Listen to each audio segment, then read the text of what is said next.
सर्वेभ्यो नमो नमः। आज हम 8वीं कक्षा का 11वां पाठ सावित्रीबाई फुले का अभ्यास करते हैं। अगर आपने हमारे चैनल को सब्सक्राइब नहीं किया है तो मेरा आपसे निवेदन है कि चैनल को सब्सक्राइब ज़रूर कर दीजिए। और चलिए देखते हैं इस पाठ का अभ्यास। एक पदेन उत्तरतः, एक पद में उत्तर दीजिए।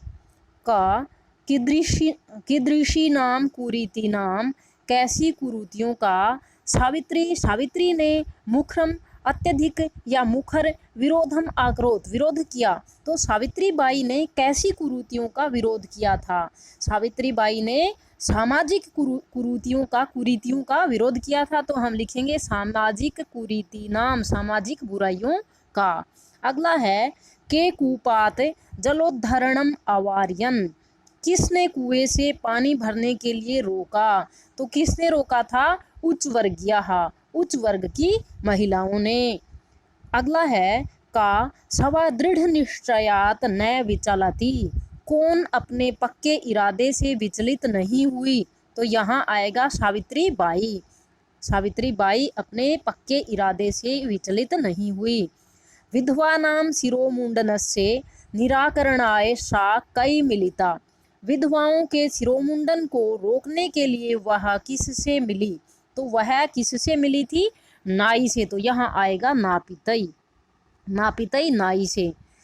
सा कासां कृते प्रदेशस्य प्रथमं विद्यालयम् आरभत, उसने किसके लिए प्रदेश का पहला विद्यालय आरंभ किया? कन्याओं के लिए, लड़कियों के लिए। यहाँ है नपीतई नहीं है, यहाँ है नापीतई ना। तो उसने पहला प्रदेश का विद्यालय किसके लिए शुरू किया? कन्या नाम के लिए, यानी लड़कियों के लिए। अगला देखिए, पूर्ण वाक्य न उत्तरता है। प्रश्न नंबर 2 है, पूर्ण वाक्य में उत्तर लिखिए। किम किम सह माना, क्या क्या सहन करती हुई सावित्रीबाई स्वदृढ़ निश्चयात न विचलती, अपने पक्के इरादे से विचलित नहीं हुई। क्या क्या उसने सहन किया और फिर भी अपने पक्के इरादे से विचलित नहीं हुई? तो देखिए इसका उत्तर है क का उत्तर यहाँ क में, स्व ऊपरीम धूलिम प्रस्तर खंडान च सहमाना, अपने ऊपर मिट्टी और पत्थर के खंडों यानी पत्थर के टुकड़ों को सहन करती हुई सावित्रीबाई स्वदृढ़ निश्चयात न विचलती, सावित्रीबाई अपने पक्के इरादे से विचलित नहीं हुई।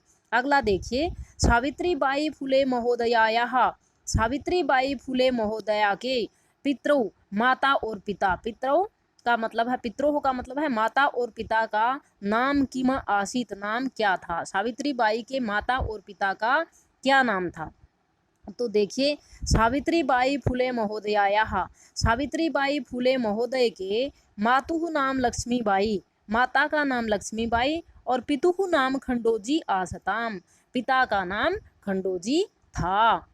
अगला है, विवाहांतरम अपि सावित्र्याः मनसि अध्ययनाभिलाषा, विवाह के बाद भी सावित्री के मन में पढ़ने की अभिलाषा कथम उत्साहम प्राप्तवती, किस तरह उत्साह को प्राप्त हुई?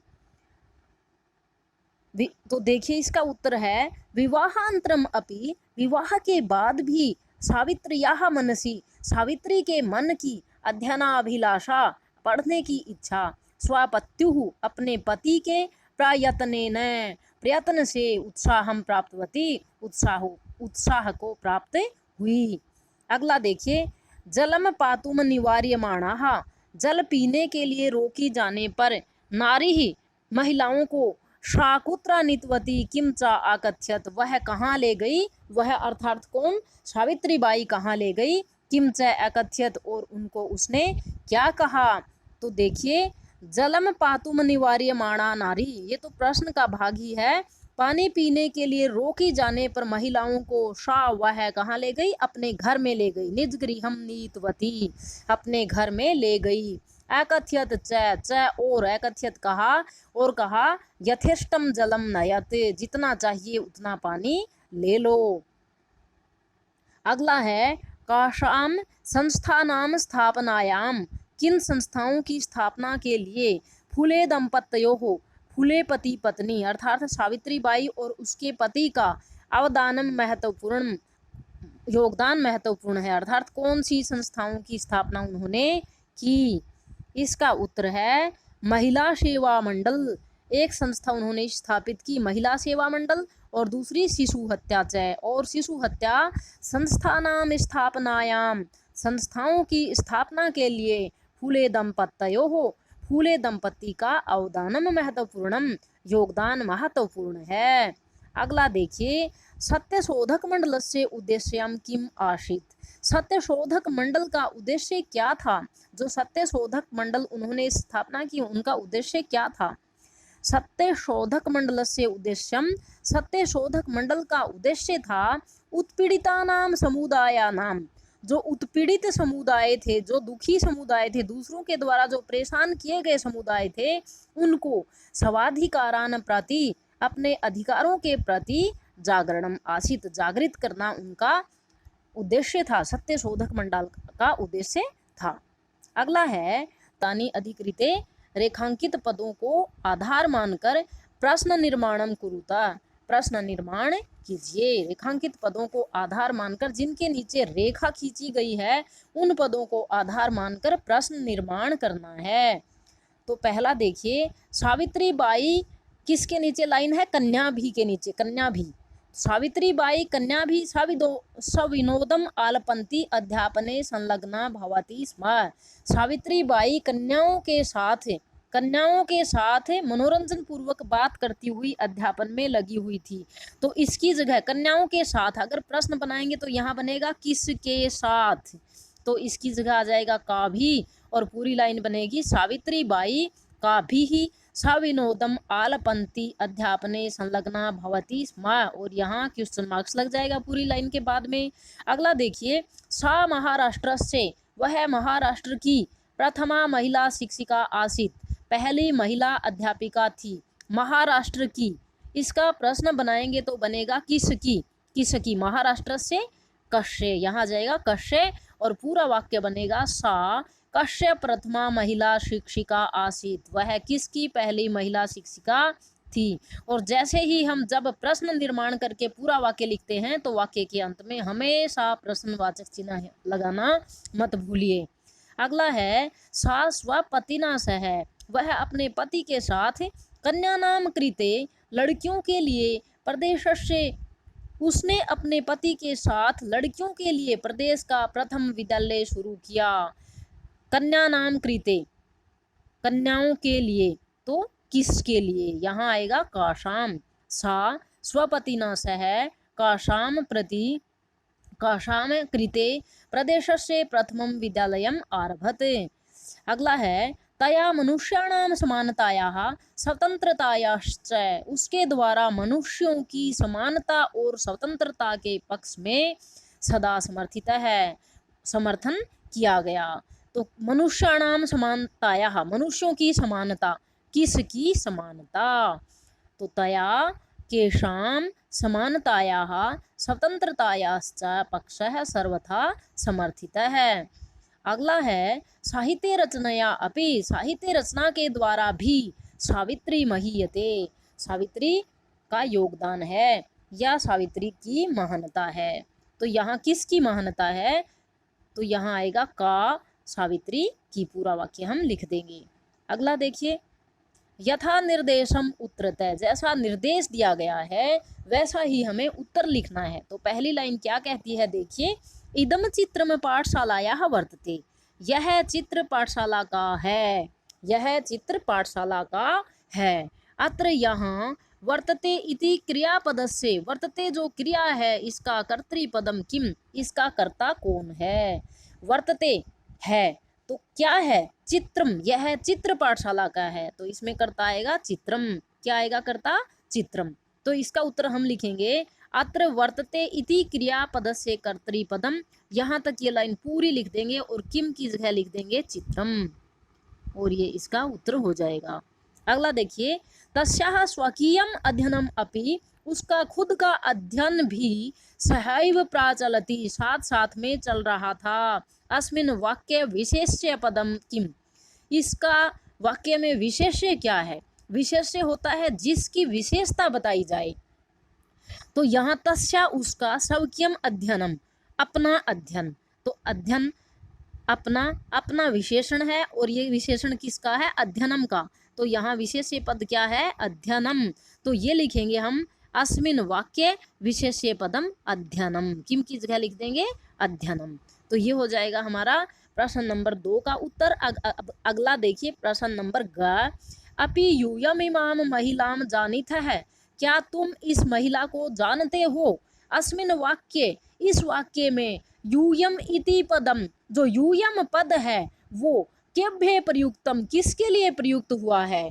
तो इसमें तो जो पढ़ाने वाला है वो कह रहा है और जो पाठ लिखने वाला है वो कह रहा है लेखक कि यह महिला, क्या इस महिला को तुम जानते हो। तो कौन, तुम कौन जानते हो, यानी पढ़ने वाले छात्र या फिर पाठक, पढ़ने वाले छात्र विद्यार्थी। तो यहाँ आएगा अस्मिन वाक्य यूयम इति पदम, केभ्य के जगह लिख देंगे छात्रेभ्य, छात्रेभ्य, छात्रेभ्य नहीं है ये छात्रेभ्य, छात्रेभ्य प्रयुक्तम, तो लिखेंगे छात्रों के लिए प्रयुक्त हुआ है। अगला देखिए, सा ताः स्त्रियः निज गृहं नीतवती, वह उन महिलाओं को निज गृहं नीतवती, अपने घर ले गई। अस्मिन वाक्य, इस वाक्य में सा वह इति सर्वनाम पदम कस्मै प्रयुक्तम, वह यानी वह कौन थी, इस वाक्य में वह कौन है, तो वह कौन है, सावित्री बाई महोदया। तो यहाँ लिखेंगे अस्मिन वाक्ये सा इति सर्वनाम पदम, इस वाक्य में सा सर्वनाम पदम कश्य की जगह लिखेंगे सावित्री बाई महोदया यही, और प्रयुक्तम पूर्ण विराम लगा देंगे बाद में। अगला है शीर्ण वस्त्रावृता, फटे हुए वस्त्रों से ढकी हुई, यानी फटे हुए वस्त्रों को पहने हुए, तथा कथिता, जैसा ऊपर बताई गई है वैसी, निम्न जातिया, निम्न जाति की, काश्चित कुछ, नार्यः महिलाएं, जलम पातुम याचनते, पानी पीने के लिए मांग रही समय थी। अत्र यहाँ नार्यः इति पदस्य, जो नार्य है, जो ये नार्यः पद है, इसकी विशेषणानि कति संति, इसकी विशेषता जो है वो कितने शब्द बता रहे हैं। तो कितने शब्द विशेषण हैं, पहला है 1 2 3 4, तो कितने पद हैं इसके विशेषण, 4। तो यहाँ लिखेंगे चत्वारी, और वो 4 पद कौन कौन से हैं, शीर्ण वस्त्रावृता, फटे हुए कपड़ों वाली, तथा कथिता, जैसी कही गई है वैसी, निम्न जातिया, निम्न जाति वाली, काश्चित कुछ, ये चारों शब्द हैं इसके विशेषण हैं। अगला देखिए, अधोलिखितानि पदानि आधृत्य वाक्यानि रचयत, नीचे लिखे हुए पदों को आधार मानकर वाक्यों की रचना कीजिए। स्वकीयम, स्वकीयम का मतलब होता है अपना, तो बालः स्वकीयम पुस्तकम, बच्चा या बालक अपनी पुस्तक लेकर, आदाय लेकर, गच्छति जाता है, बालक अपनी पुस्तक लेकर जाता है। ख साविनोदम, साविनोदम का मतलब होता है मनोरंजन, बालकाः बच्चे साविनोदम मनोरंजन सहित वार्तालापम कुर्वन्ति, बातें कर रहे हैं। ग सक्रिया, सक्रिया का मतलब एक्टिव, सा वह सदैव हमेशा ही, सक्रिय, सक्रिया दृश्यते, सक्रिय दिखाई देती है, सक्रिय दिखाई देती है। प्रदेशस्य, प्रदेशस्य प्रदेश का या प्रदेश की, सावित्री बाई, सावित्री बाई, प्रदेश से सावित्री बाई ने प्रदेश से प्रदेश की सेवाम आकरोत, सेवा की, कौन से प्रदेश की, जिसमें वो, जिसमें विद्यालय उसने स्थापित किए थे। अगला है मुखरम, मुखरम का मतलब आगे, सा या अत्यधिक बढ़िया, बहुत अच्छे, मुखर, सा नारी जागरणाए, उसने नारियों को जगाने के लिए, जागृत करने के लिए, मुखरम कार्यम आकरोत, मुखर कार्य किए, यानी अच्छे कार्य किए। सर्वथा, सब तरह से, विवेक विवेक, सर्वथा सब तरह से, सत्यम वदति, सच बोलता है, विवेक हर तरह से, सब तरह से सच बोलता है। अगला देखिए, अधोलिखितानि पदानि आधृत्य वाक्य रचना, वाक्यानि रचयत, नीचे लिखे हुए पदों को आधार मानकर वाक्यों की रचना कीजिए।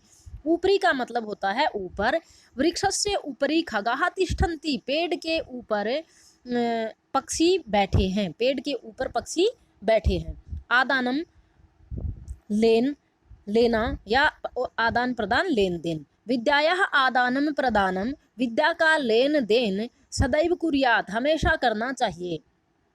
परकीयम, दूसरे का, परकीयम आहितम न कुर्यात, दूसरे का आहित यानी बुरा, न कुर्यात नहीं करना चाहिए। अगला है विषमता, विषमता, नारी नरियो, विषमता का मतलब होता है भेद या फर्क, अंतर, नारी नरियो हो, नारी और महिला और पुरुष में कदापि कभी भी विषमता न भवेत, विषमता अंतर या भेद नहीं होना चाहिए। अगला है व्यक्तिगतम, व्यक्तिगतम अपना खुद का, व्यक्तिगतम स्वार्थम न कुर्यात, अपना खुद का स्वार्थ नहीं करना चाहिए। अगला है आरोह, आरोह वृक्षे, वृक्ष पर, आरोह का मतलब होता है चढ़ना, आरोह चढ़ना हानिकरः भवति, हानिकारक होता है, वृक्ष पर चढ़ना हानिकारक होता है, नुकसानदायक होता है। अगला देखिए, अधोलिखित पदानाम समानार्थक पदानी, नीचे लिखे हुए पदों के समानार्थक पद, समान जिनके अर्थ समान है, पर्यायवाची पद पाठात चित्वा लिखत है, पाठ से चुनकर लिखने हैं, पाठ में जो दिए गए हैं वो ही यहाँ मंजूषा दी गई है पाठ में से ढूंढ करके। मार्गे रास्ते में, अविरत का मतलब होता है लगातार, अध्यापने पढ़ने में, अवदानम का मतलब होता है योगदान, यथेष्टम इच्छा के अनुसार, मनसी मन में। शिक्षणे, शिक्षणे का पर्यायवाची पद है अध्यापने, पथि का पर्यायवाची पद है मार्गे, हृदय का पर्यायवाची पद है मनसी, इच्छानुसारम इच्छा के अनुसार का मतलब है यथेष्टम, योगदानम का मतलब है अवदानम, निरंतरम का मतलब है अविरतम अर्थात लगातार। तो ये इनके पर्यायवाची पद हैं। और इस अगले 7वें प्रश्न में अधोलिखितानाम पदानाम, नीचे लिखे हुए पदों के लिंग विभक्ति वचन चा लिखत, लिंग विभक्ति और वचन लिखो। नीचे जो पद दिए हुए हैं उनके लिंग विभक्ति और वचन हमें बताने हैं। तो देखिए का धूलिम, धूलिम स्त्रीलिंग है, द्वितीय विभक्ति और एक वचन का पद है। अगला है नामनी, नामनी हमेशा नपुंसक लिंग में होता है, सप्तमी विभक्ति है और एक वचन है। अपरह, अपरह पुल्लिंग है, प्रथमा विभक्ति एक वचनम। कन्या नाम, कन्या नाम का मतलब लड़की, स्त्रीलिंगम, षष्ठी विभक्ति बहुवचन। सहभागिता, सहभागिता में स्त्रीलिंग, द्वितीय विभक्ति एक वचन। नापितई, नापितई नाई के द्वारा, अर्थात इसमें है पुल्लिंग शब्द है, ये तृतीय विभक्ति है और बहुवचन है। अगला देखिए, उदाहरणम अनुसृते, उदाहरण के अनुसार, निर्देशानुसारम लकार परिवर्तनम कुरुते, निर्देश के सहित लकार का परिवर्तन करना है। जैसे सा शिक्षिका अस्ति, ये आपको समझाने के लिए एक उदाहरण दिया गया है। सा वह, शिक्षिका अस्ति अध्यापिका है। इसको लंग लकार यानी भूतकाल में बदलना है। वह शिक्षिका है, हिंदी में ये बन जाएगा वह शिक्षिका थी। तो ये जो वह शिक्षिका, ये दोनों जैसे थे वैसे ही रहेंगे। और बदलाव किसमें करना है, सिर्फ हमें क्रिया को बदलना है। तो सा शिक्षिका, वह शिक्षिका, अस्ति का मतलब होता है और ये लंग लकार भूतकाल में बन जाएगा आसीत। तो ये बनेगा सा शिक्षिका आसीत। अगला देखिए, सा अध्यापके संलग्ना भवति अध्यापने, सा वह, अध्यापने पढ़ाने में, संलग्ना भवति लगी हुई है। तो इसका हमें लृट लकार भविष्य काल बनाना है, फ्यूचर टेंस में। तो देखिए वह पढ़ाई में लगी हुई है, इसका बनेगा वह पढ़ाई में लगी हुई होगी, होगी। तो ये तो सा अध्यापने संलग्ना, ये ऐसे ही रहेगा सा अध्यापने संलग्ना, हमें सिर्फ बदलनी है क्रिया भवति, भवति का बन जाएगा भविष्यति और पूरी लाइन हो जाएगी सा अध्यापने संलग्ना भविष्यति, वह पढ़ाने में लगी हुई होगी। अगला है स त्रयोदश वर्ष कल्पः अस्ति, वह 13 साल की है। इसको भूतकाल में लंग लकार में बदलना है। तो वह 13 साल की थी, ये बनेगा वह 13 साल की थी। अस्ति का आसित बन जाएगा और पूरा वाक्य बनेगा सह त्रयोदश वर्ष कल्पः आसित, वह 13 साल की थी। अगला है महिला, महिला तड़ागात जलम नयंती, महिला तालाब से पानी ले जा रही हैं। इसको लोट लकार में बदलना है। तो लोट लकार में ये बनेगा नयंती का बनेगा नयंतु और ये बन जाएगा महिला तड़ागात जलम नयंतु, नयंती की को चेंज करके नयंतु लिख देंगे तो ये बन जाएगा लोट लकार में। अगला है वयम प्रतिदिनम पाठम पठामः, हम सब रोजाना पाठ पठामः पढ़ते हैं। ये विधिलिंग लकार में चाहिए अर्थ में होता है विधिलिंग लकार, तो उसमें बदलेंगे तो ये बनेगा वयम पठामः का बनेगा पठेमा, वयम प्रतिदिनम पाठम पठेमा, हमें रोजाना पाठ पढ़ना चाहिए। अगला है यूयम किम विद्यालयम गच्छत, तुम क्या विद्यालय में जाते हो। तो इसका लिट लकार बनेगा जाओगे, क्या तुम विद्यालय में जाओगे। तो यहाँ बनेगा यूयम किम विद्यालयम गमिष्यथ, गच्छत की जगह लिख देंगे गमिष्यत। ते बालकाः वे बालक विद्यालयात गृहं गच्छन्ति विद्यालय से घर जा रहे हैं। इसको लंग लकार में भूतकाल में बदलना है। गच्छन्ति को भूतकाल बन जाएगा आगच्छन और पूरा वाक्य बनेगा ते बालकाः विद्यालयात गृहं आगच्छन्। वे बालक विद्यालय से घर गए थे। तो ये इस तरह से हमारा पाठ पूरा हुआ। अब हम अगली वीडियो बनाएंगे अगले पाठ की। तो अगला पाठ समझने के लिए आप हमारी अगली वीडियो ज़रूर देखिए। धन्यवाद।